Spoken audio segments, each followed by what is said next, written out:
First of all, in general, please be comfortable. If you want to sit how you like, if you want to get up and stretch, feel free. If you want to get up and walk around, feel free. Especially if you feel like you need to use the bathroom, please. Anytime, just have at it.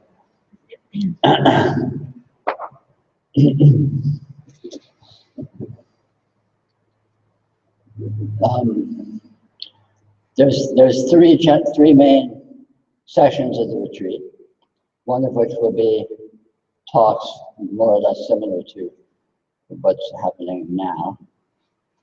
The other of which will be every morning there'll be a meditation, and the other section of which will be your downtime. All of these sections are useful for learning and exploring your radiant presence, and I encourage you to use them to the extent you have a motivation to do so. Can you hear me okay? Yeah. Good.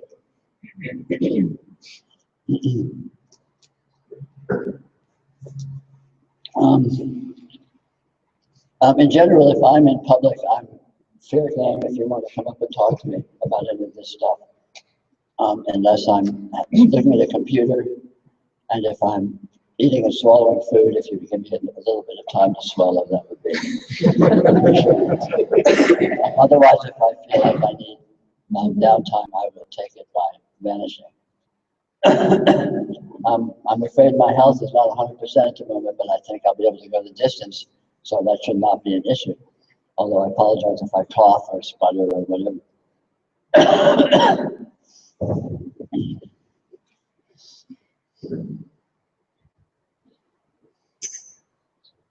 What is the yoga of radiant presence? Yoga of radiant presence is this, that is here.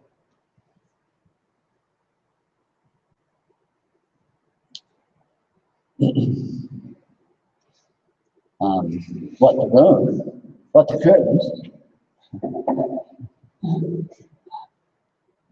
No Monty Python friends, I see.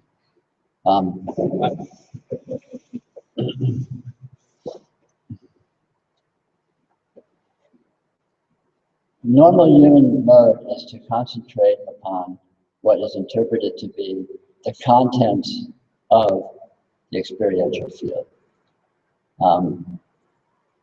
Who you are, the details of your life, the details of what seems to be happening, the details of what you suppose your history to be in previous occasions, the details of what you expect to be happening in the future, and your aspirations and the things you work for, the things you try to achieve, and so on and so forth.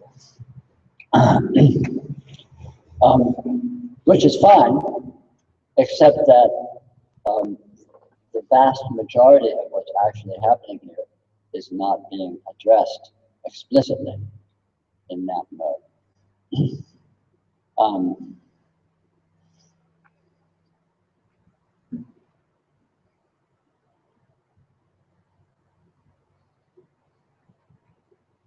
Normally, people approach their experience in terms of an interpretive framework, a worldview. It's basically a complete definition of who you are, what you're doing, what you're trying to do, the whole thing. You know, your curriculum vitae. Someone says, hi, who are you? What are you up to? You know, and you go really elaborate and detailed. What you might tell them is some approximation of this interpretive framework.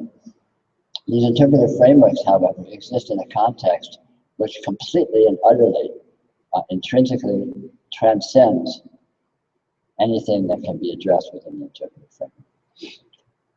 And not just to a small extent. The vast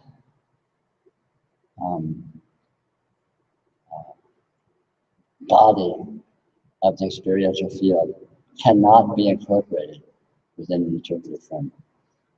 Interpretive frameworks are small, limited, finite, defined, whereas experience itself is unlimited, infinite, and undefinable.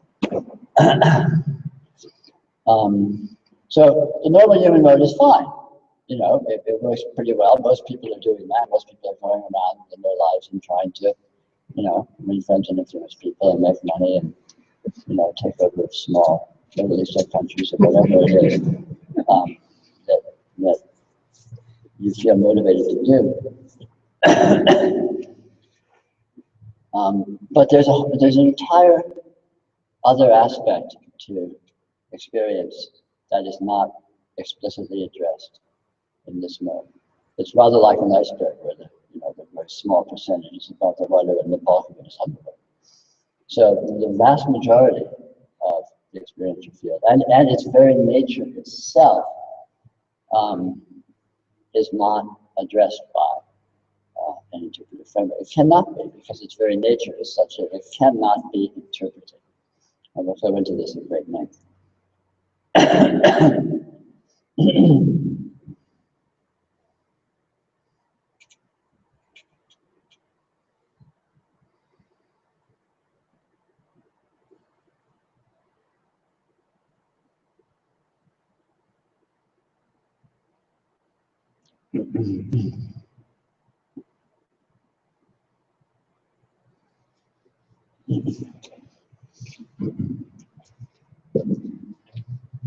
This may be a good time to get out the sheets.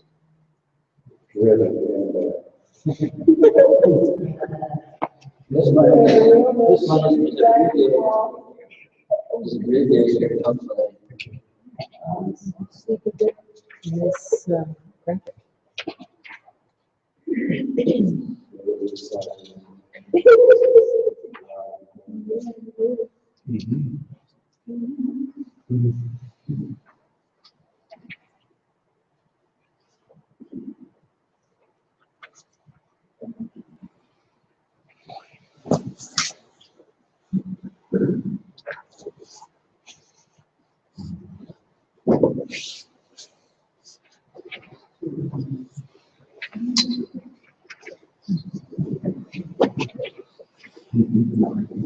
Slowly transition.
I'm not systematic, but I'm fair. Does anyone have that?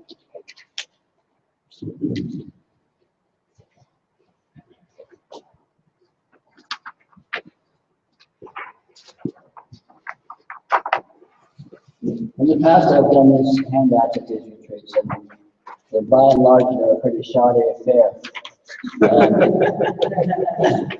I've tried various different things, and I've never hit upon the ultimate approach. Hopefully, this will be not any worse than any of my previous ones. This is very concentrated. I hope you find it valuable or interesting. At any rate, I'm going to touch upon, this is an overview that includes every element of what we'll be looking at during the course of this week. And I will explain what this means, and we'll approach it from a variety of angles, most of which are non-verbal and not rational or semantic. So I'm going to read through quickly, and I'll touch on what it's about, and then talk at greater lengths about this whole topic. Yoga of radiant presence. The yoga is the intrinsic action of reality itself. It consists of the self-engagement of reality as a simultaneous projection, perception of experience, appearing as its own development, deepening, unchangingness. The yoga is more efficient when more directly self-recognized as when it is, and less efficient when turbulence of misinterpretation clouds its self-engagement. It uses noticing recognition of the inherent experiential nature as its process, affecting increasing efficiency of engagement by reducing turbulence of misinterpretation. The inherent experiential nature is most easily recognized through noticing the texture, dynamism, instantaneity, motive energy, content, dimension, and especially unresolvability of experience. This fosters direct recognition realization of the all-inclusive single condition as its own motive, substance, and failure process, without parts, structure, or hierarchy. The one miracle, the yoga of radiant presence. So, yoga of radiant presence. The yoga is the intrinsic action of reality itself. This is already the yoga. What is experience? What's happening when experience is happening? What's going on here? This is looking at that from a radical and inclusive perspective. So, the action of reality itself, what is reality? As far as you can tell, reality is your experience. What's real? Your experience is real. It's here. How do you know something is real? You know something is real as if you experience it. Experience is the touchstone of actuality, the touchstone of real. If someone starts handing you a lot of bullshit, you say, that's not true, that's not within my experience. If someone says something that is within your experience, then you have that touchstone of, okay, you know, maybe the way you're putting it is inaccurate or something, but at least I can relate to that as having some actuality, having some truth. So reality is experience. Experience is reality as far as one can tell. Now, we have all sorts of theories. No, experience is something that happens in reality. Reality is the objective world. Reality is the universe. Reality is the laws of physics and all of this. All of which is a fine, but it's a theory. It's an interpretive framework. That theory only exists because the experiential field exists. Before there were humans to have that theory, it didn't exist. It was nowhere. Experience is actuality. Actuality occurs within experience. And the idea that there is actuality outside of experience is an idea which occurs within experience. So, experience is what there is what is here, as far as anyone can tell. So what is the action of reality? What is happening here? What is doing this? What is being done? What's up with all of this? And here's the presence of this experiential field. Having said that word, that phrase, what's going on with it? Well, the second paragraph says, the yoga consists of the self-engagement of reality. So self-engagement, what does that mean? What is seeing your experience? The experience seems to be an engagement, right? It seems to be the experience of your perceiving with whatever's being perceived, with the world or your dreams or your field of sleep or whatever seems to be appearing, right? So there's an engagement that seems to be going on, apparently, let's say, of perceiving and apparition. Where does the perceiving come from? What is seeing your experience? Where does it come from? Are you churning it out? Are you like, let me churn out a little bit of consciousness so I can experience my experience? It's not quite like that, is it? It's just happening. It's just here. It's a given. It is an aspect of reality itself that there is this miraculous apparent perceiving quality, apparent experiencing quality. Likewise, what's doing all the apparition? You know, what's putting all of this light in your field of vision? What's putting sound in your field of hearing? What's putting sensation in your field of touch? What's putting thoughts in your field of mentality, and so on and so forth? You're not having to do it, and there's no one, you know, off stage sort of taking things and plunking them down somewhere, are they? It just bangs here. You wake up in the morning and there's the bang. It's just instantly here, and the perceiving of it is instantly here. So this perceiving, this the experiencing pole of this actuality is inherent in what it is. And likewise, the experienced pole, all of these qualities that seem to show up as the content of experience, are being done by reality. So reality is seeing your experience.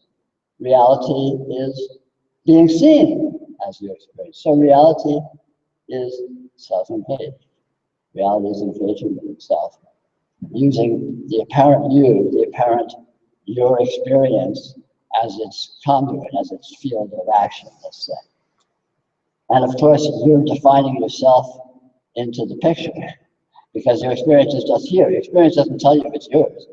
It just happens to be here, and you happen to be experiencing.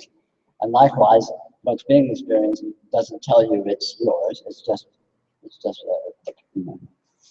So, it consists of the self-engagement of reality. Reality is engaged with itself as experiencing. As the simultaneous perception of experience, appearing as its own development, deepening, unchangingness. Well, see, this is interesting. There's a third element. There's certainly the perception of experience. Right? I mean, this is, even though you can't actually pin down precisely what that is, you can't really find what is perceiving your experience or how it's doing that in any aspect of it whatsoever. Nonetheless, it's apparent that what seems to be that is actual. And what's being perceived is actual, is apparent, is here. But there's something else, isn't there? There's all of this meaningfulness. There's all of this flavorfulness. There's learning. There's experience. There's profundity, which are more than a simple mechanical presence of perceiving and perceived. You know, perceiving and perceived can happen. I suppose, let's suppose a computer, you can set up a webcam so it's looking at a picture on the wall and just let it sit there for a year or two, and you could say perceiving and appearances is happening in some sense, but there's no, we can speculate, there's no juice there, there's no eventfulness, there's no meaningfulness. Nothing is happening in the sense of an accumulation of quality, of content, of learning, of meaningfulness. So there is this third factor that in fact constitutes the bulk, if not the entirety, of what humans are interested in. Our ideas, our values, things that seem meaningful, things that seem profound, things that seem important, things that seem juicy, which is, palpably more than just a mechanical presence of perception and perceiving.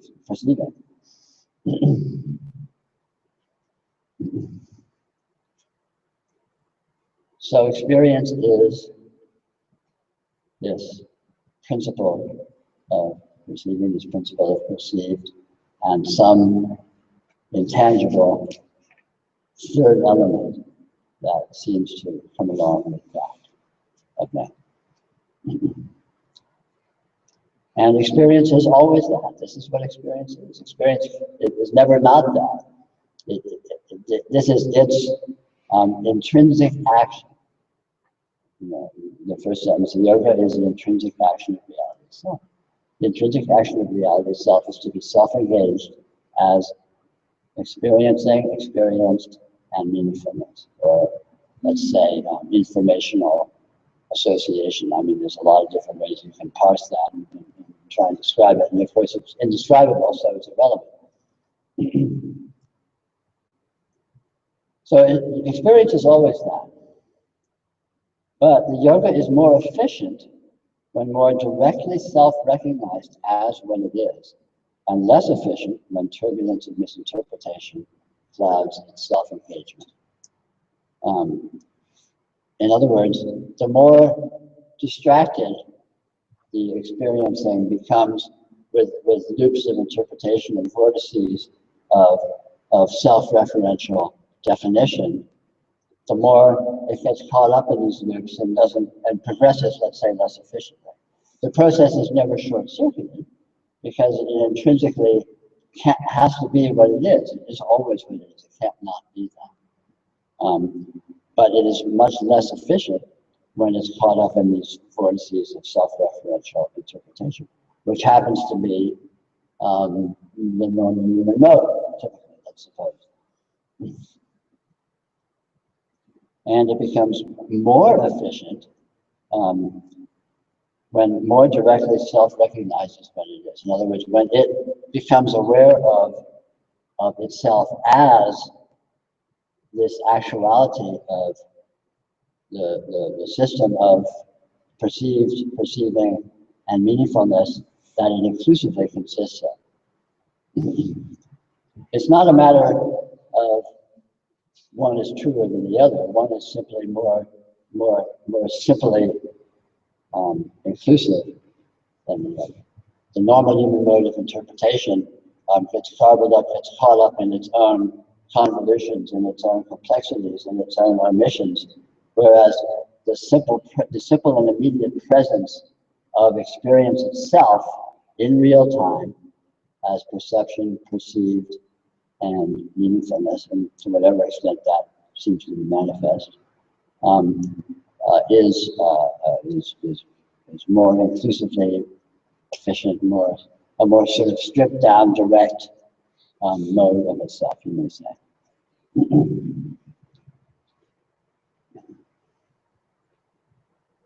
In terms of technique, it uses noticing recognition of the inherent experiential nature as its process. So it is possible for the inherent experiencing itself to experience that it is experiencing. It is possible for experience to see itself directly as the actual action that it is doing, being in real time, as contrasted with a more elaborated, circumlocutious mode of being with it in terms of all sorts of complex interpretive frameworks and so on and so forth. So, and the way this is affected is by noticing that that is the case. Experience can notice that experience is experiencing. Experience can notice that experience is experienced. Experience can notice that there is a profundity of meaningfulness in whatever ways that seems to be present.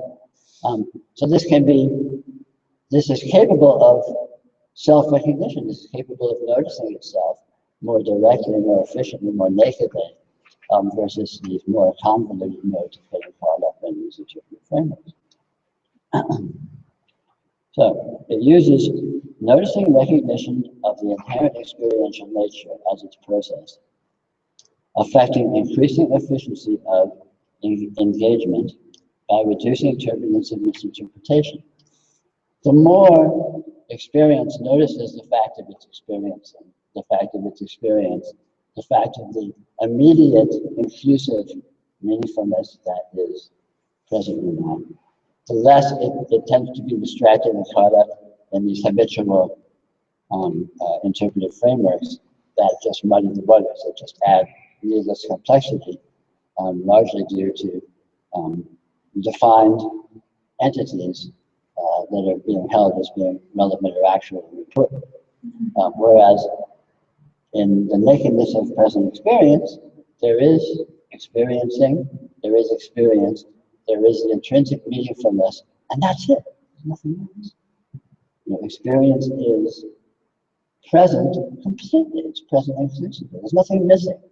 What you're experiencing in this present moment is the whole show. This is it. You're experiencing the patterns of sensory experience and mental experience and what have you, many other ways you might categorize your experiential qualities. That's showing up. It's being experienced by your spontaneously present experiencing potency. And any degree of implication or meaningfulness is right here in that. It's included in real time. If you have a memory of the past, that memory occurs in real time, in context of the presence of your real-time experiencing, your real-time experienced, and so on and so forth. We'll go into all this in much more detail of that.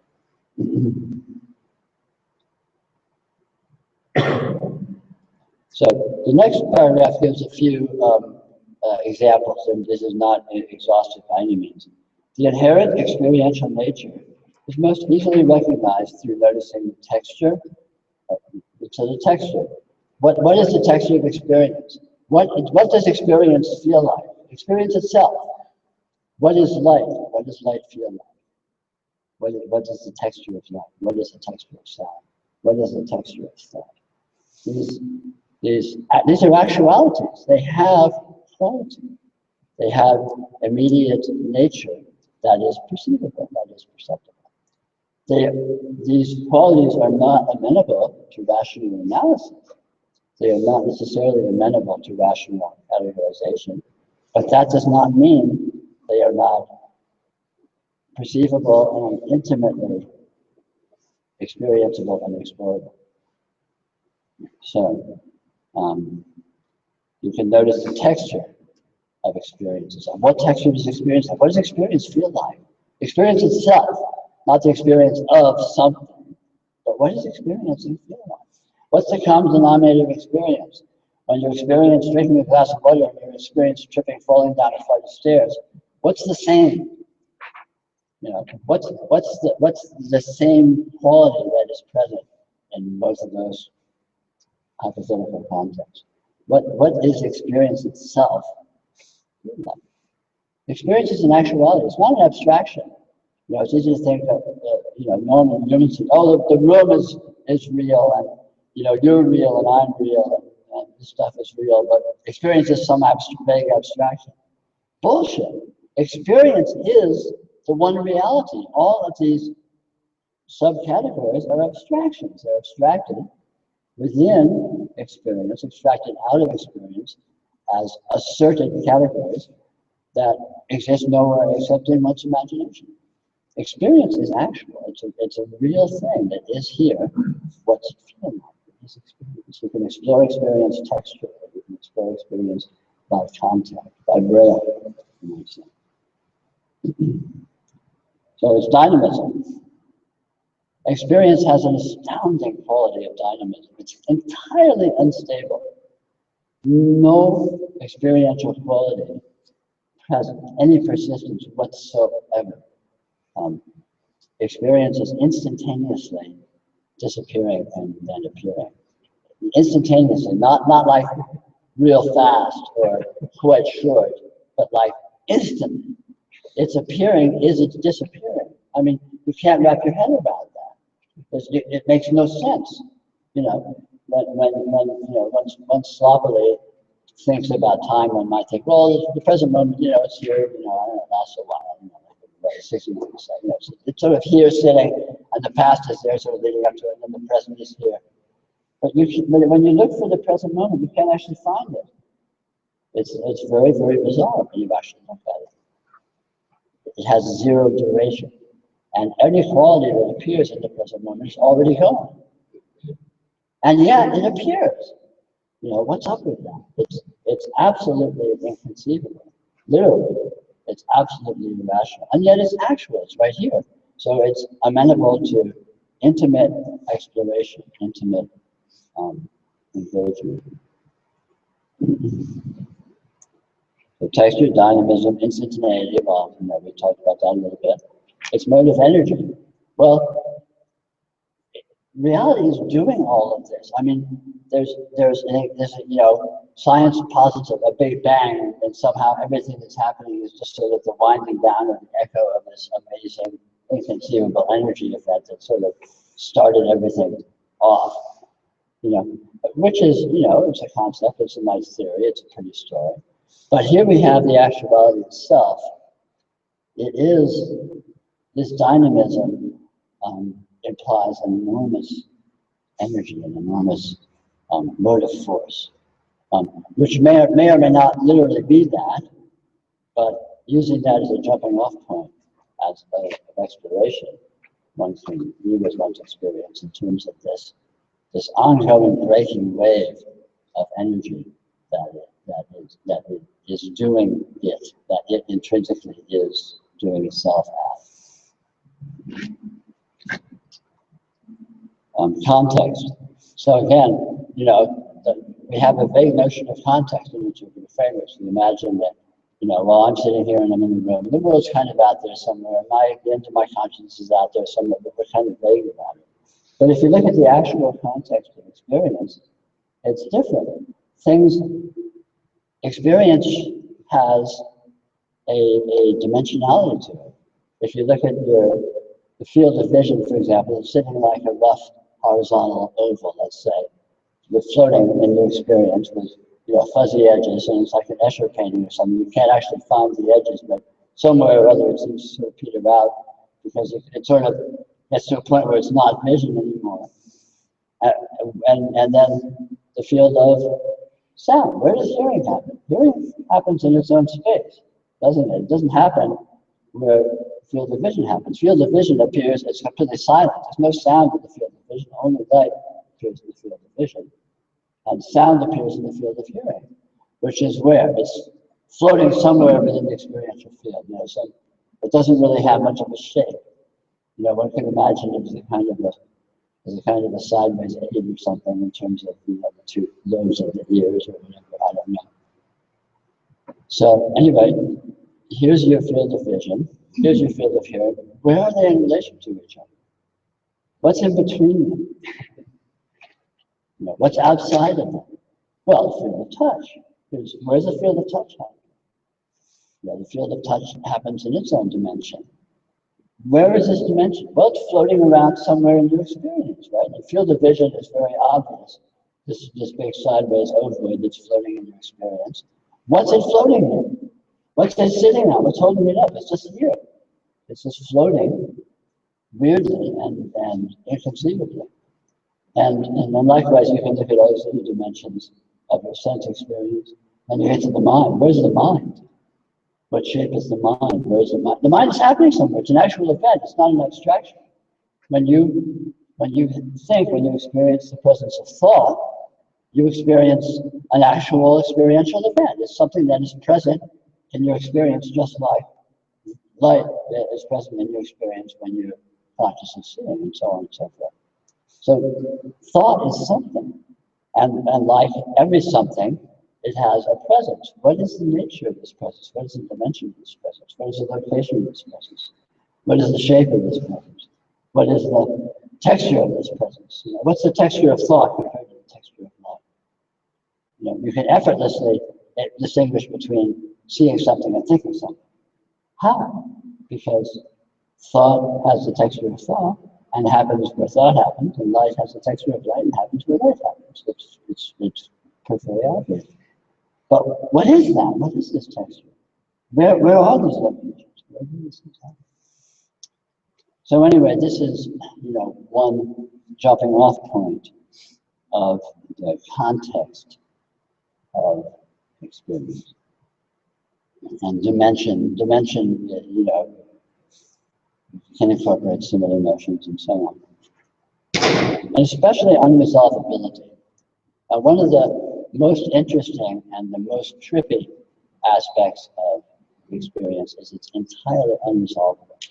You cannot precisely pin down experientially exactly what anything is or exactly how it is done. So everything seems to be exactly what it is, but at first glance, let's say, and I'm using the the field of vision perhaps is an example here, but this applies anywhere in experiential fields.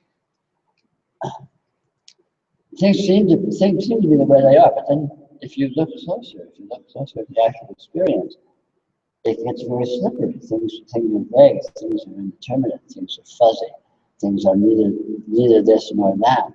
You know, take color for example. There's all these red colors around you, and they're very clear and obvious. And yet precisely what shades anything. And if you look at it, well, it is what it is, but what is that? You know, and any shade you look at is different from the shade right next to it, no matter how closely you look. And if you look right in between those two, no matter how closely you look, that's different too. Maybe not much different, maybe only slightly different. So I'm wearing, I don't know, maybe it's hard to tell in this light, so I'm wearing a purple sweater. But what shade of purple is it experientially? You know, what shade of purple is that there? What shade of purple is that there? They're a hair different, aren't they? And then what's in between them? Or what's next to it? And you know, this is a crude example of when you look at your experience, it seems as if it was sort of cut and dry, sitting in place with specific qualities being present in the way they manifest. But in actuality, there's a slippery dimensionality that makes it impossible to pin down precisely what it is. What shape is something? Well, it's the shape that it is. You know, what shape is this glass? Well, it's this shape. You know, well, look closer. You know, is it that shape? Is it that shape? Is it that shape? Is it that shape? Is it that shape? You know, is it that shape? And if I'm looking at it from 3 miles away, what shape is it?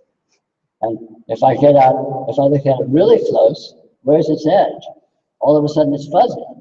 So is the edge there, or is it there? It doesn't really have an edge. It's fuzzy.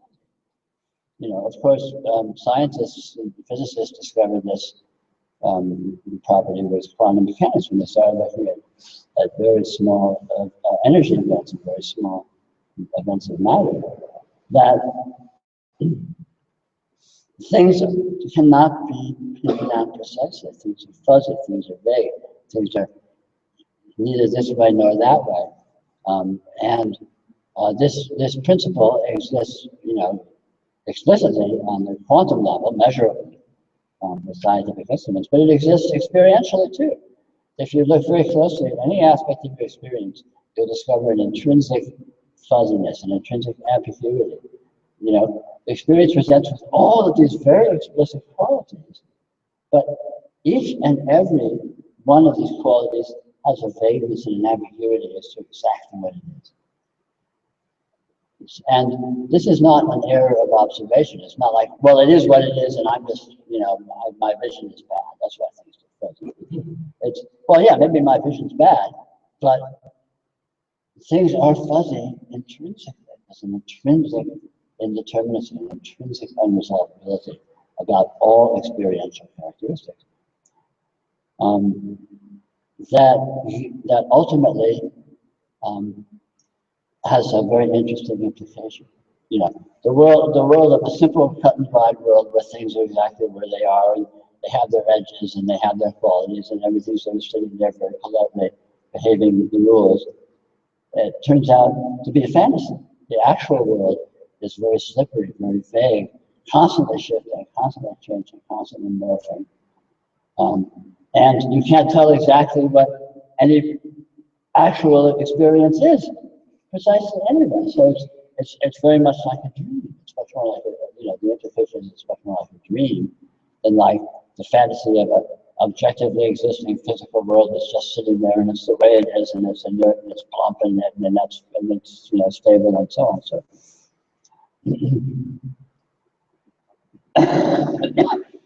So another aspect of all of these types of exploration that I'm suggesting here, and many more, these are just arbitrary suggestions of qualities we could use as jumping off points to look at, is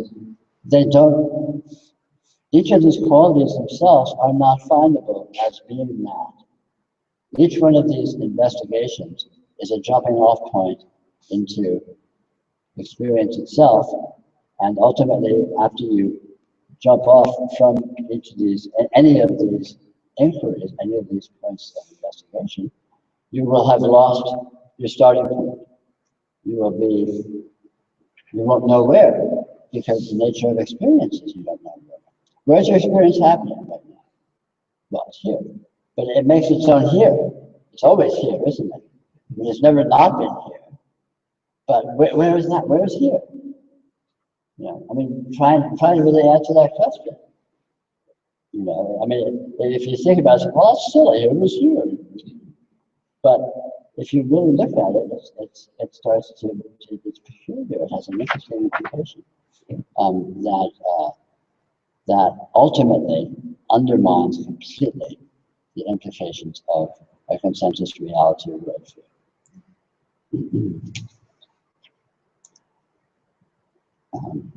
So this kind of inquiry fosters direct recognition and realization of the all-inclusive single condition. This event of experiencing is a single condition. It inclusively includes every aspect of itself, right here, right now. So it's not like there's something else happening somewhere else, some other time, except as an idea that you can have here and now. So this fosters direct recognition and realization of the all-inclusive single condition as its own motive, substance, enjoyer process. So it's its own motive. It's doing itself. It's its own substance. It makes its own gravy. It's making, experience makes what experience is made of by experiencing. You know, it's not like there's some found materials lying around that experience borrows and appropriates to become the substance of experience. It's like when you dream a dream, no matter how elaborate the dream is and how detailed it is, where is the stuff the dream is made out of coming from? It's not like it's a big hopper of dream stuff somewhere that's being drawn on to manufacture and create the substance of the dream, is it? It just magically appears. So it makes its own substance. It's its own enjoyer. It is experiencing itself. It is what's experiencing your experience right now. Experience is experiencing your experience. I mean, try and find what's seeing your experience. I mean, it's easy to have a simple idea. Well, there's me, and I'm kind of in my head, and I'm seeing it. It's like, yeah, really try and find that. Where is this me? You know, or you can say, well, it's an electrochemical, biochemical process of byproduct of the neurons firing in the brain. But that's all abstraction. But what is that? Where is that in your experience? You know, that's just a lot of boilerplate you can toss out. But meanwhile, your experience is being experienced. This is a very immediate, extremely immediate, extremely naked, extremely present actuality. And it is obvious, it is self-evident, it is itself, but you can't pin down what it is. It's just, it is this, that is, it's a given. It's a miraculous apparition, you could say. So it's its own enjoyer and it's its own process. This perceiving, this perceived, this meaningfulness, all of this complexity, you know, everything that appears as your experience and has ever appeared as your experience and ever will appear as your experience is nothing other than this event in its own intrinsic process. Without parts, structure, or hierarchy, that's pretty self-evident. You know, we can talk about this abstractly as if, well, there's a perceiving principle and there's a perceived, and there's a meaningfulness, and there's this, that, and the other. And yet, if you could try and find any of these as actual existing entities that are separable from anything else, you can't find it. You know, you say, well, there's an experiencer and there's an experience. There's a perceiving quality and there's a perceived. You know, energy being perceived, qualities being perceived. So that's an abstraction. When you look at the actuality, you find a single event. Where does your perception happen? Here. Where does apparition of your experience happen? Here. Where does thought happen? Here. You know, like, can you find You know, can you find any actual polarization? Can you find any actual this or that? You know, these are more abstractions that are, you know, used as points of argument, points of analysis. But in actuality, they cannot be found. Only the single unified event of this immediate actuality, the presence of your experience, is found.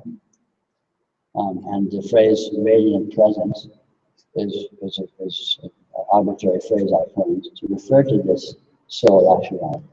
It is present, and again, you can't find what that means. You can't find presence, but it's intuitively palpable that it is present. And it is radiant in the sense that it presents as all of this inconceivable experiential qualities that are unendingly presenting. And it is a yoga because it is engaged in its own process of self-engagement for its own inconceivable purpose, if any. You know, all of this shit is happening. You know, all of this amazing experience of your life and learning and processes going on. And it is all of that. It is doing all of that. So that process aspect of it, you know, yoga is the intrinsic action of reality itself. So reality itself, the action that it is doing, to the extent it is an action, and to the extent there is doing, because those are both abstractions too,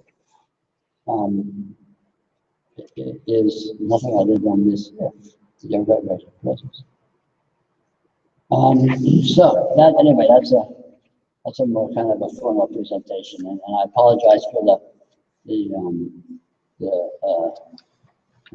pedanticness of it.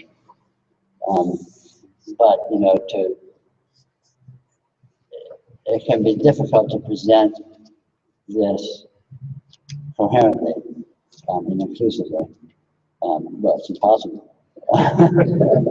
So during the course of the next several days, we'll be approaching this from many different angles. But the important point is this.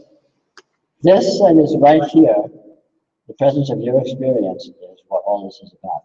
And the fundamental fact of the yoga is that what this is right here is inconceivably beyond anything you've ever thought of. It's inconceivably beyond anything that has ever been said about it or written about it, or that humans will ever say or think about it. And yet, this inconceivable nature is immediately available and blatantly obvious to itself. And if this itself has its own capability of perceiving itself fully as it is. But the caveat is it is irrational perceived because it is an irrational thing. It is not logical, it is not semantic, it is not describable, it's not analyzable. So all normal human modes are off. So where does that leave us? Because we've spent all our lives learning how to be human beings and being brainwashed and being good citizens and learning to speak well and learning to not poop in our pants and learning to, you know, not drive into pedestrians too frequently and so on and so forth. So we've learned how to follow the rules of being a human and conform to that. So, but experience has absolutely nothing to do with being a human. Being a human is an arbitrary offshoot of experience. And experience itself is completely beyond that because it is an irrational actuality that makes absolutely no sense. Now, of course, any deep thinking person knows that humanity and every aspect of it makes absolutely no sense. So right away, you've got your foot in the door. But experience itself is an irrational event. As you perceive the field of vision and all the color that appears, there's no concepts there. There's no descriptions there. There's no labeling. It's just an immediate presence.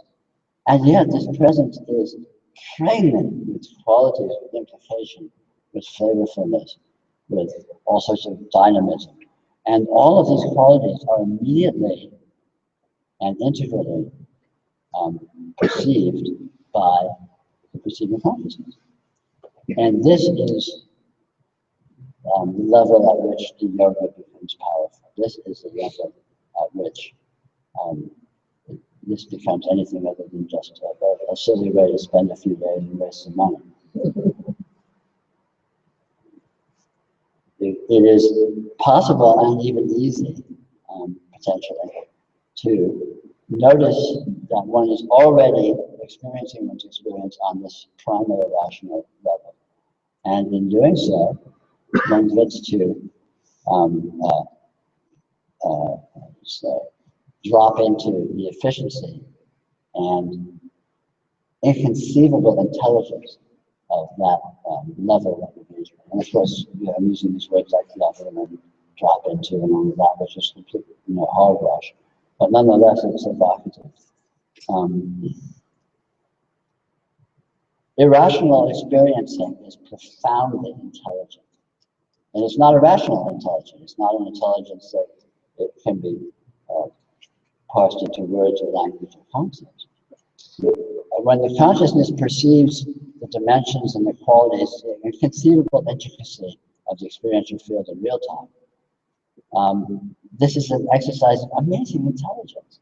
It's not just some mechanical presence in a dull sense or in a simplistic sense. The intelligence of being able to perceive every portion of the experiential field, distinct from every other portion of the experiential field, with all the qualities and dynamisms that are instantaneously present. This is a profound feat of participation, and it's a feat of supreme intelligence. This is the intelligence that is the innate intelligence. The human intelligence, the educated intelligence, is a tiny superstructure that has been built onto that, and typically humans are only acknowledged that portion unless you're an artist or you participate in some kind of a more irrational mode of functioning, or an athletes, for example. I mean, virtually everyone, in fact, but this is not explicitly acknowledged very commonly among humans. So the profound intelligence of immediate, let's say, radical level of experiencing, the extent to which you notice your experience on that level is the extent to which that quality of intelligence becomes more explicit for you, becomes more available to you. And you'll discover your engagement and the potential modes of engagement with your experience that are implicit in this kind of irrational intelligence are vastly beyond the modes of engagement that are humanly acknowledged.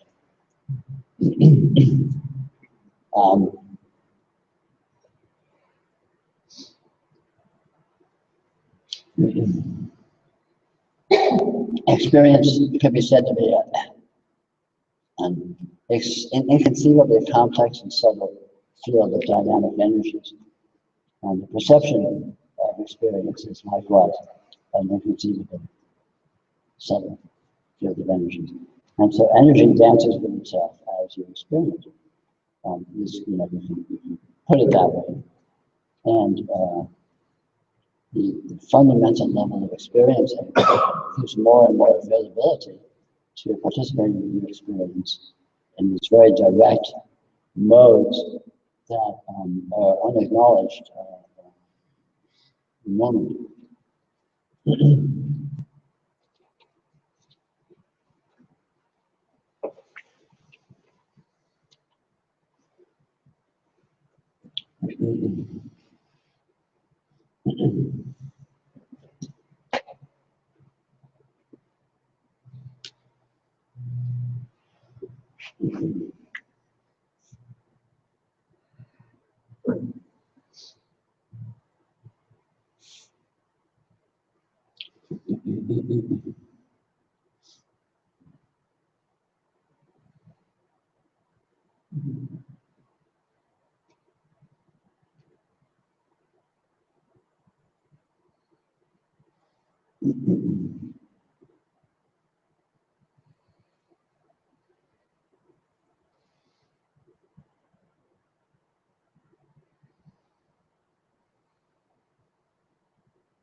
So during the course of this week, notice the fact of your experience.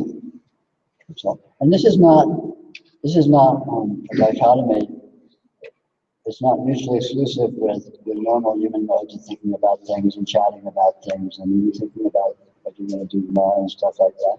That is included within your experience. Experience comprehensively includes all that. But rather than simply noticing and having your attention go to that mode of your functioning, which is perhaps more typical for most people, notice the fact of experience itself happening. Just feel the presence of your experience.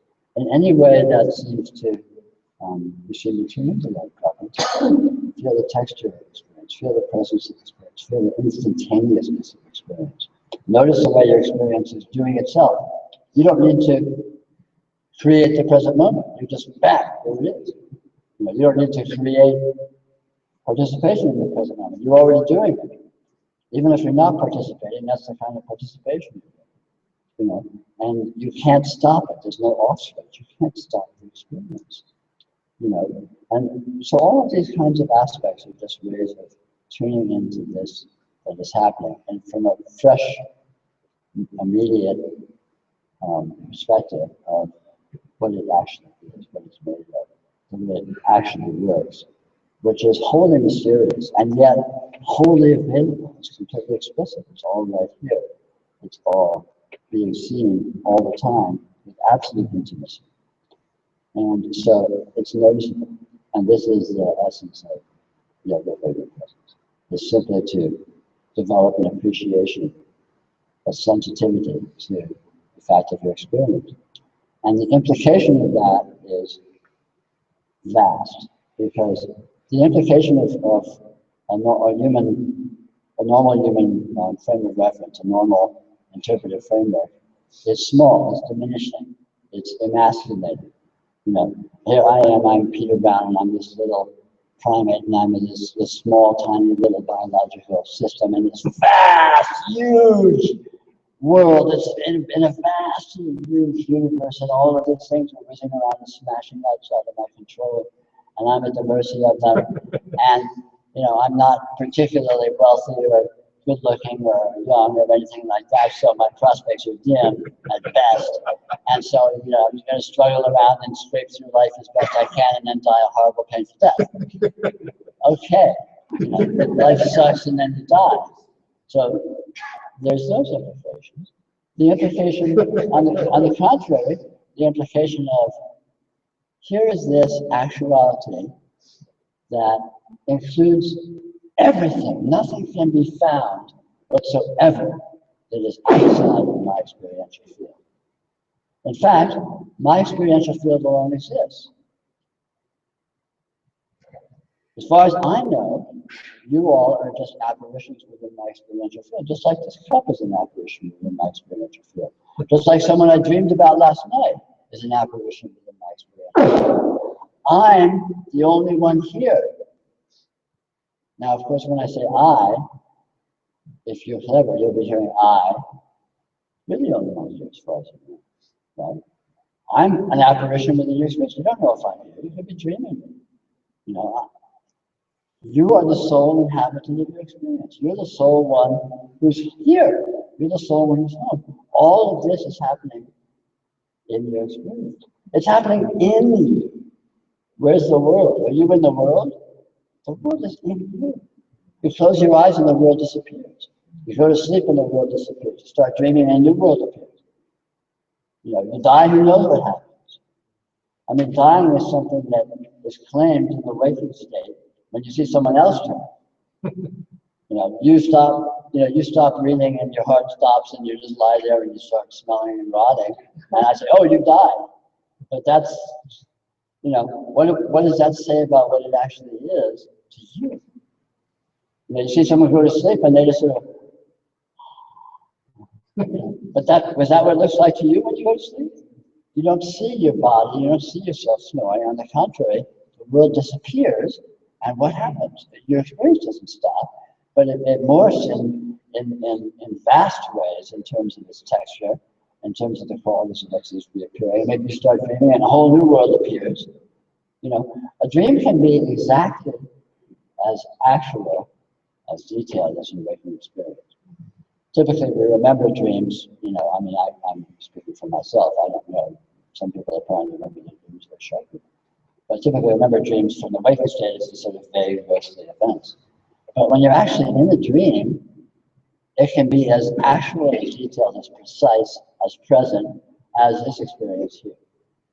And you can't prove you're not dreaming. In fact, what's the difference? What does it even mean, dreaming? You know, it's an internally consistent apparition of a convincing experiential whatever. You know, it's not any description you can use of a waking state can be applied to a dream, and it's essentially the same. Oh, but dreams change faster than the waking state. The waking state changes instantaneously. Your experience has zero persistence. If you're like, yeah, but it kind of persists. I mean, the room looks pretty much the way it did an hour ago, you know? But that's an abstraction. The immediate presence, the experience of the room, is always in the instant, and it never repeats. Check it out. It's a fact. You can be in this room, you can spend the rest of your life, you know, 20 years, 50 years, whatever, you know, a week, I hope not, or whatever, in this room, and every instant you would have a unique experience that would not repeat. But I'm just in this damn room and boy, it's boring, nothing's happening. That is an abstraction. The concrete actuality is absolute non-repeating values. Because experience is not repeating. Everything you're seeing right now, you've never seen before. Well, but I've been seeing in the room like this before, and it talks like this, and it's all pretty much the same. Yeah, pretty much the same is a euphemism for entirely different. Completely and utterly different. So notice what it actually is, notice what's actually happening, and you will discover the implications of this amazing presence and the way it works, and the way, especially, it radically, fundamentally departs from what you're used to thinking it is. People typically are used to thinking it is. And especially the felt implication of what that is profound. You know, you've probably heard in very spiritual circles people talking about liberation and bliss and of enlightenment and all these kinds of things. And all of that is simply a reference to the implication of what it feels like to experience what this actually is, in contradistinction to the felt implication of a normal human worldview, which is small, limited, pathetic, you know, painful, pretty crappy, not a lot of redeeming qualities, period. And experience itself actually completely and utterly and immediately and obviously is utterly beyond that. And so the point of this yoga is to notice that. It's already the case. It's not like you need to do something different. Just notice that you already are experiencing that way. And let yourself feel the implication of that, which ultimately disproves and replaces the consensus reality worldview, and especially the felt implications of that worldview. So that's the pep talk portion of the evening's program.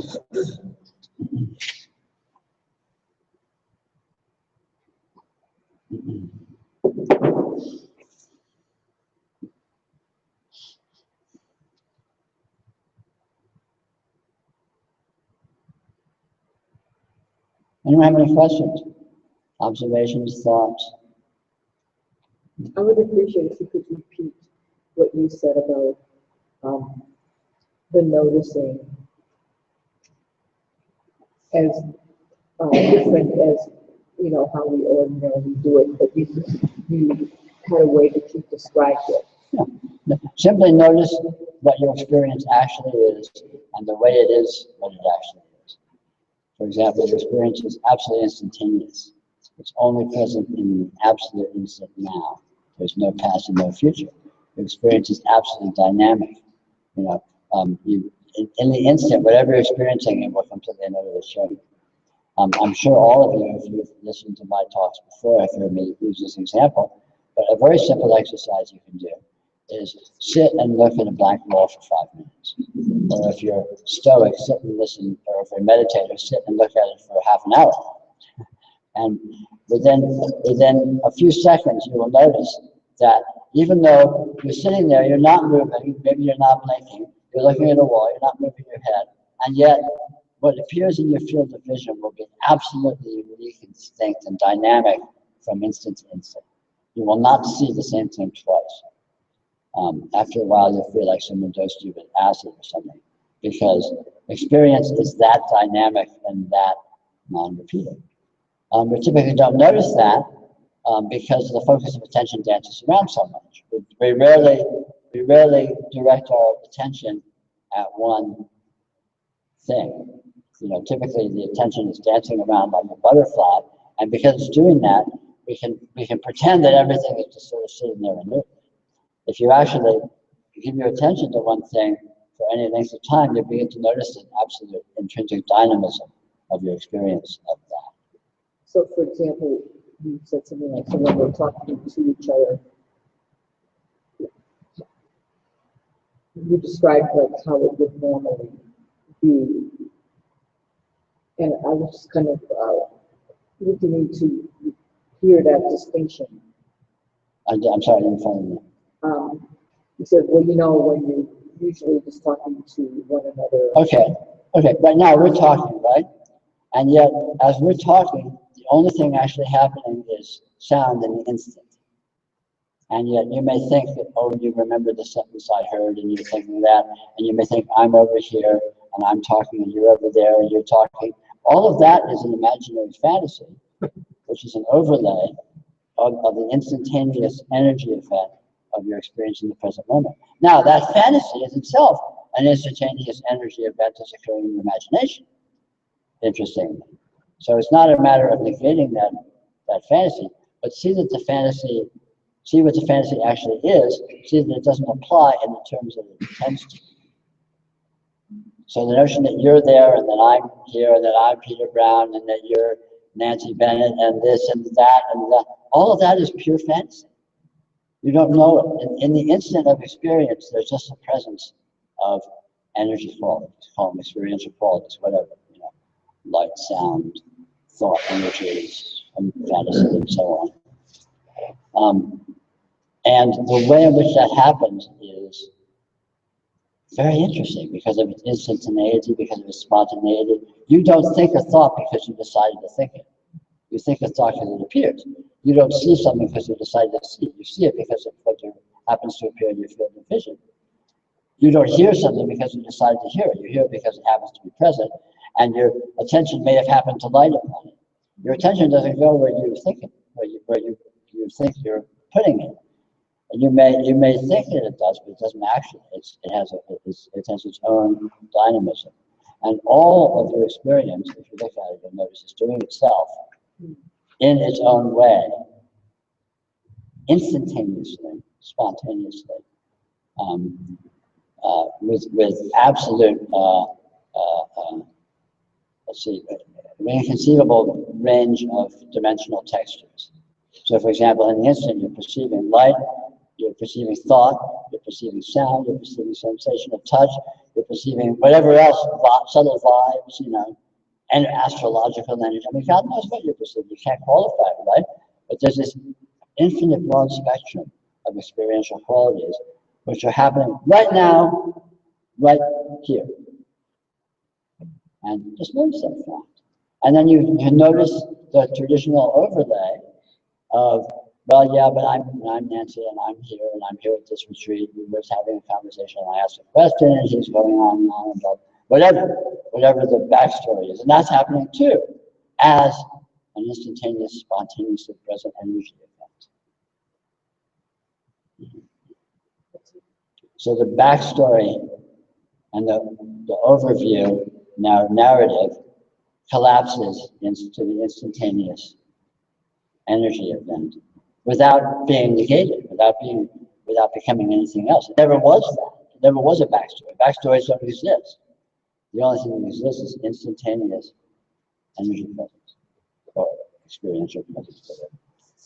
So when you're talking, I get that it's a backstory, it doesn't exist, and I understand this, and yet why is it that there's a backstory and that's when most of our attention lives most of our lives? Unless we get lucky enough to be around people who point out that that's not really the nature of reality.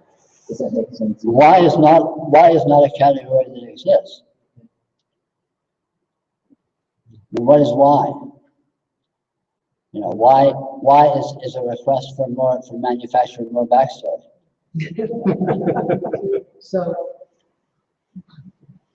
why is not a category that exists? How is not a category that exists? Even what is not a category that exists? Because those questions are unanswerable. If you look at your experience, you cannot answer a question why anything.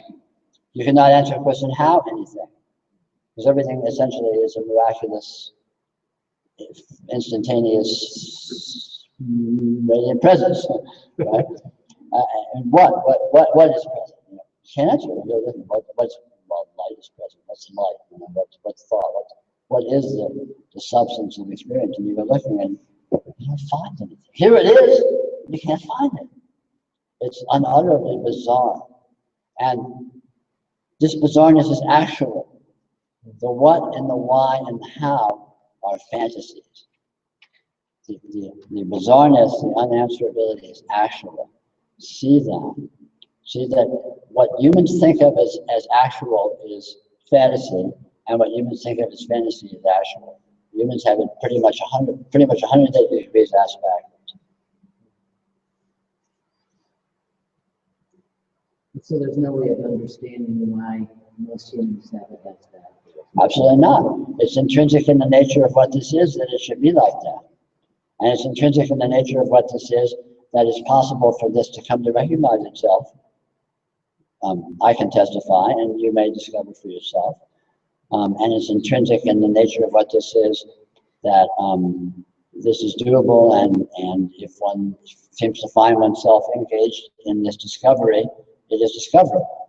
So this is an opportunistic engagement. This is not, something that has any freestanding merit. It happens that it's possible for this to discover itself, and it happens that there is a rather nice implication in what this happens to be. Reality happens to be a whole lot better than the human idea of it. And it's possible that reality can discover itself in and as your experience. And at that point, you get to participate in and partake of this whole lot betterness, so to speak, relative to the shitty human version. Even if you're a real optimist and a real inventive, creative thinker, your version is still way shitty compared to the reality. Reality wins. Reality is superior. It's better. So, why? So why not? It's here. It's here. It's available. It's discoverable. So why not?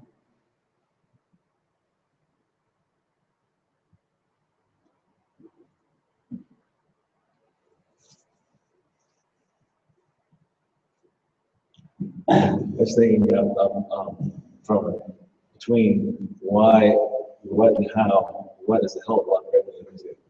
Just because it's a really nice tune opener. Yeah. And I find it so strange that it feels like, from traditional spiritual approach, you have to work against static sense of things. And it's so weird that the thawing of that is not a working. It's like, you said, it's a scene. You discover that this is already the case. So spirituality is discovery that spirituality is already the case. It's a complete non-event, and yet it's the most important, the ultimate event. Sound effects provided for your entertainment. So, why not would appear to be that we live in a social world? Yes, we seem to live in a social world. And I mean, what you're describing, if everyone is just within their own experience, then it doesn't necessarily go with being in a social world. But except that it already is that. It already is that way. The social world is a fantasy. Everyone is already being true to their own nature in accordance with their accommodation with the social world, which is also in accordance with their own nature. I mean, some gangster, some gangbanger out there who's doing drive-by shootings, or some homeless psychotic who's crapping on the street and begging for money, and some some bank president who's well turned out and well dressed and has a Jaguar and a trophy wife and the whole deal. They're all being what they are spontaneously, and they're not doing it in conformance with any social model. They're doing it in conformance with their nature, in context with the best that they can understand of their environment, trying to meet that in a way that their nature allows, which is all being social really means anyway. So, in other words, this is sort of a reality check. You're already the sole inhabitant of your experience. People are already just apparitions to you. Every child knows this. Every 2-year-old knows that everyone appears because they see them, and when they walk out the door, they disappear. But children are so self-obsessed and so narcissistic. They don't take other people into concern. But when you become socialized through education and through social accommodation and so on, you don't actually lose that. You just get an overlay of various imposed, typically restrictions put upon you. And these restrictions do not necessarily have to follow in their own terms. In other words, you can be a well-socialized person simply by functioning intelligently. So I know that if I take off all my clothes and go out on the street and walk into a bank and take out a gun and shoot somebody and ask for money, I know that the chances are pretty good, unless I've got a really, really, really good lawyer or a whole shitload of money, that I'm going to end up in jail. And I can speculate that I might not enjoy that unless I want to be in jail, as an art form or something. So through intelligent functioning is sufficient to avoid this kind of thing without having to have a lot of imaginary philosophies and interpretations about, but this is right, in other words, right and wrong, good and bad are fantasies that people are brainwashed in, that are projections of their own, essentially Pavlovian condition. It still comes down to that you'd have to take time out for spiritual practice, but kind of the majority of the time you've got to live within that social world where you have to follow the rules or try not to follow the rules or whatever, but you deal with all the social ramifications. But that's just language, social. So here we are, we're talking to each other, we're not throwing things at each other, we're not shooting at each other, we're behaving relatively civilized.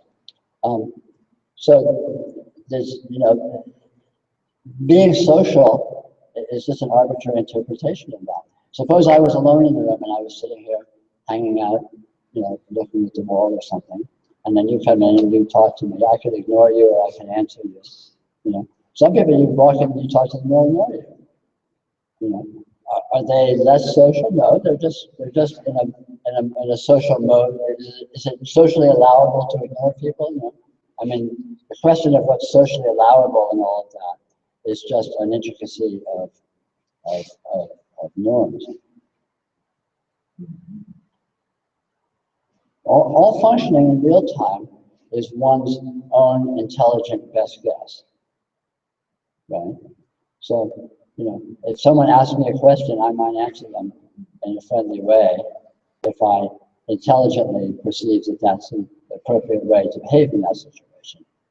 Or if I'm alone in a room and I feel like lying down, I might do so if I perceive that it's an intelligent way to behave in that situation in accordance with my motivation. If I have a motivation that deviates from what's socially acceptable, I may find a way to enact that motivation that is either socially acceptable or that bypasses the social, restraints or constraints that would be following. Let's take sex. People have all kinds of sexual nature and sexual behavior, and we generally accommodate this through the expediency of price, or of finding a consenting partner, or of solitude and porn, which is popular in the internet era. Much of this kinds of behaviors are explicitly socially not condoned, and yet everyone has their own accommodation to the extent they do to this mode of functioning, and I would say all other kinds of social functioning are essentially the same. One finds one's own,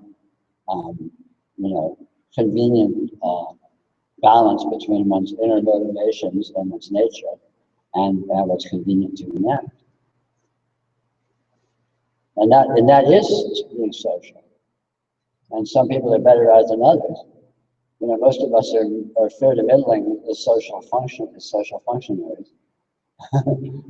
The people that are the stellar people who are the life of the party and the CEOs and the movie stars and so on and so forth are, kind of the equivalent of the 1%ers or 5%ers. Most of us are just kind of muddling through, and we kind of have a few friends, but we kind of, a lot of people don't, we don't really like them, and they don't really like us.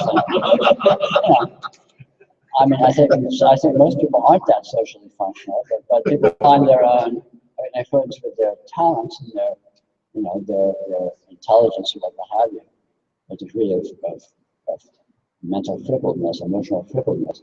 They find just a way to cope. But I don't think that's a separate category from experience. That is an outgrowth of experience. I agree with that. It's just that, I don't know, all these social things intrude a lot. But they actually shape the experience more than sometimes, I can shape the experience, in accordance with my own nature or something. Well, but the social situations appear spontaneously in the same way that the internal or supposedly subjective motivations appear, which also appear spontaneously. So I find myself in a social situation right now, right? I also find myself having thoughts right now.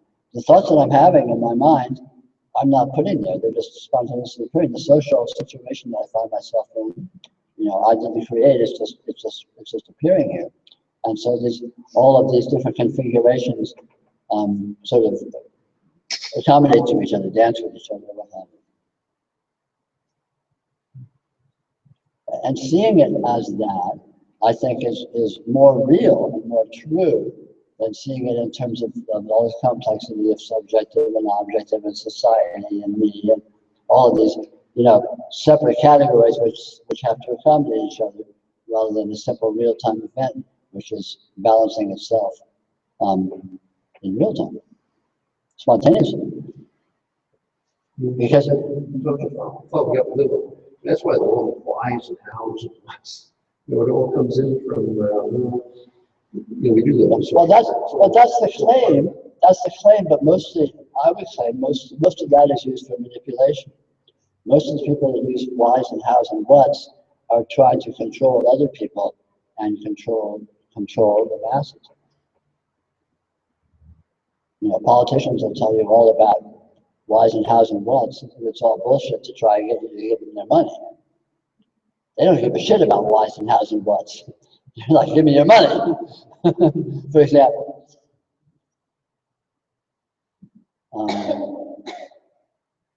I think that human nature and human functioning is inherently, and I'll put it even more strongly, is absolutely irrational. And we cover that with a veneer of rationality and describability that is overlay at best, and usually is used for apologism and manipulation. And conditioning would fall into that category. It sounds to me like that maybe is what is being spoken about. Well, yes and no. Conditioning is also a direct energy effect. If someone is subjugated, say I manipulate you some way, subjugate you, so that you're conditioned. I'm society, or I'm a teacher, or I'm whatever, and I set up I get you to go along with my program. By that very fact, you have allowed that. You have participated in that. So it's actually a direct energy interaction. It's not just an abstraction that's describable as something describable.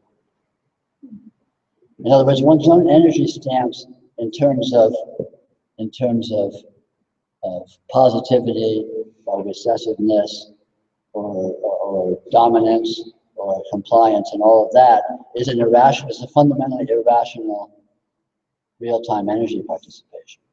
Occurring within the... Well, there's no within, but yeah. Just occurring. Yeah. And none of those are final or absolute. All of that is absolutely dynamic too. Someone may be compliant in one instant and in another instant not be compliant. And be dominant in its one time frame and in another situation not be dominant. All of these are sort of, you could say, spontaneous energy events. I mean, you can look at human functioning as an energy dance of a complex of energies occurring spontaneously in real time, which can be categorized as internal conditions, internal thoughts and feelings, external conditions of apparent, sensory experience, and so on and so forth, apparent environment, and so on. And so all of these energy events instantaneously accommodate themselves according to the nature of the energy of the moment. Well, astrology is the same. So in the moment, in a situation seems to present itself as an energy, spontaneously occurring energy event in your experiential field. Your reactions and emotions and mentality and whatever else, motivations, are spontaneously appearing within your energy field, within your experience. And so all of this spontaneous apparition seemingly dances with itself. It's like, is one hand pushing the other, or is the other hand yielding? It happens both at once. Yin and yang are the same event. It's not like there's one and then the other. So in an effort to be a bit more concrete, so people are trying to come together and be pleasing, or they're trying to come together and be funny. No, that's just a superficial description. That's absurd. Everyone is doing a complex, in any instant, what you are participating in is a multi-pronged energy event that has all sorts of internal inconsistencies and flavors. You're never trying to do one thing. You have all sorts of energies that are upwelling irrationally, and the sum vector, the dominant forces perhaps, are what most explicitly is obvious in terms of your apparent behavior and so on and so forth. But all of these we're cesspools of complex motivations and energies and all of that, which have no integration or coherence, and they're irrationally appearing. They arise spontaneously. They're not there because we put them there. We want them to be there. And so there's all of this amazing energy appearing spontaneously. So internally, amazing energies appearing spontaneously externally. And what happens is just that.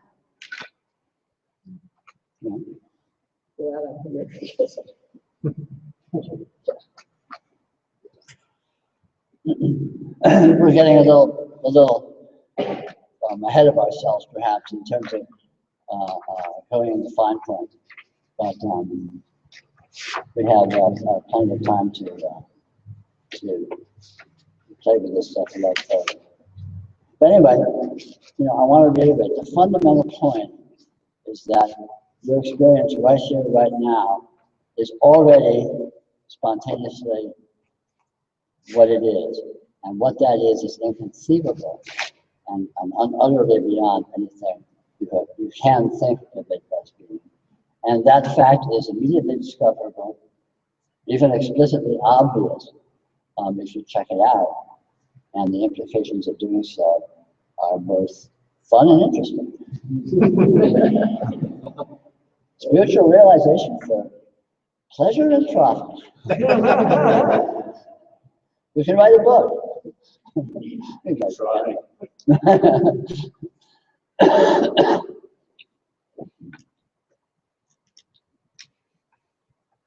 Anyway, these opening nights are always difficult because people are typically exhausted from traveling, and I have no idea what I'm doing, so I'm blathering bullshit because I don't bother to prepare anything, so I don't know what I'm going to say, so it's hit or miss, usually mostly miss.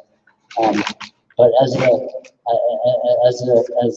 time progresses, just through repeated engagement and dipping into this from many points of view, a lot of subtleties can come out, and this can be made more and more usefully available to your own engagement, and you can have fun with this stuff, and fun in a sense not just of fun ha ha ha, but fun ha ha ha.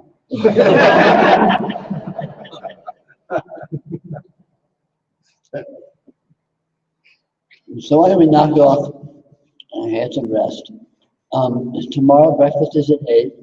There will be a meditation at 9, which is entirely non-discussional, non-rational, being with the texture of experience. And it's, yes, it'll be right. Everything is in here except the meals, which are in there, and everything else, which is wherever you find it. But I encourage and invite you to just keep noticing the experience. Notice the fact that you're experiencing. Whatever's happening or whatever you're doing, just sort of touch base with the fact, wow, I'm experiencing this. This is experience. And just feel what that is, and feel the way it is what it is. And whatever that is, don't expect to get an answer that, well, no, what is it? Let me answer that question. Just feel it, just check it out. You know, just sort of just explore the texture of it. Trip on it. Is the conversation after the meditation, or is it? That'll be then. First thing is evening, whatever you want to do, you're off. Then breakfast at 8, it's the next scheduled event, and then at 9 in here for meditation, or whatever else you feel like doing. I guess what I'm asking, are you going to be speaking after the meditation, or is that just? Well, okay. After the meditation, there's a break, and then we'll come back in here and chat some more. And there will probably be offshoots as a result of the meditation, or having slept, or someone read a good book and has some good jokes or whatever. And then we have lunch, and then you're off for the afternoon. And then tomorrow evening we'll be here, but it'll be a whole different flavor. Yes. You figured out that. There you go. But then like it won't be pretty.